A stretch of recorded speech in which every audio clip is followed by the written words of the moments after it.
pada zaman sekarang tuh masih ada nggak sih orang yang nggak pakai media sosial? Pastinya hampir semua orang bahkan menggunakan media sosial, mulai dari Instagram, TikTok, Twitter, atau yang sekarang disebut X, dan juga bahkan WhatsApp. Itu tadi semua udah menjadi bagian dari kehidupan sehari-hari kita tentunya. Namun, tapi kalau dipikir-pikir itu masih banyak orang yang menggunakan media sosial tanpa etika. Maksudnya yang bagaimana tuh yang tanpa etika? Nah, yang berikut ini. Nah, maksud dari masalah atau bermedia sosial yang tanpa etika itu contohnya ada yang pertama. Kita masih menemui orang-orang yang menyebarkan berita atau informasi itu secara palsu atau biasanya disebut hoax.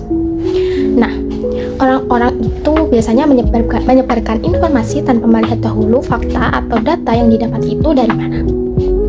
Yang kedua adalah mengomentari suatu postingan atau unggahan dengan kata-kata yang tidak pantas, tidak sopan, dan juga kasar.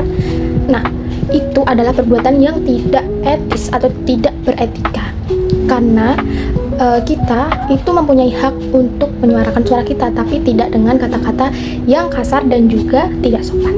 Yang ketiga adalah bahkan sampai seseorang tersebut itu menyebarkan informasi pribadi milik orang lain tanpa seizin orang tersebut.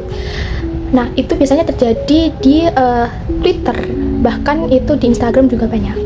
Nah, hal-hal tersebut itu seharusnya tidak dilakukan karena itu melanggar privasi milik orang lain. Supaya kita lebih memahami tentang etika bermedia sosial, berikut adalah beberapa cara yang dapat kita lakukan untuk menggunakan media sosial dengan benar.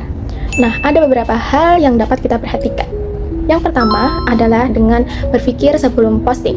Nah, hal tersebut adalah kita lakukan dengan berpikir terlebih dahulu sebelum memposting sebuah unggahan atau postingan yang kalian lakukan. Nah, hal ini dapat meminimalisir dampak yang tidak diinginkan atau dampak buruk yang dapat terjadi setelah kalian memposting postingan tersebut di media sosial. Yang kedua adalah dengan cek faktanya. Nah, kita itu harus mengecek faktanya atau keadaan yang ada atau informasi yang benar-benar terjadi tersebut benarkah atau salah. Nanti kalau kita salah menyebarluaskan, kita bisa menyebarkan hoax atau informasi palsu. Yang ketiga adalah dengan menggunakan kata-kata atau bahasa yang sopan, karena kita itu bermedia sosial. Yang menggunakan media sosial itu bukan hanya kita, tetapi orang lain juga menggunakannya.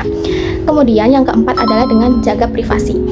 Nah, jaga privasi ini bertujuan agar kita juga menjaga privasi milik orang lain dan juga milik kita sendiri. Jadi kita tidak boleh menyebarluaskan hal-hal yang bermuatan atau memuat informasi-informasi pribadi milik orang lain bahkan atau milik kita sendiri di media sosial yang dapat menimbulkan hal-hal yang buruk ke depannya. Jadi itu dia tadi beberapa hal yang dapat diperhatikan dalam menggunakan media sosial. Teman-teman, media sosial itu sebenarnya punya banyak manfaat, seperti menambah wawasan, menjalin komunikasi, bahkan berkarya atau menambah relasi.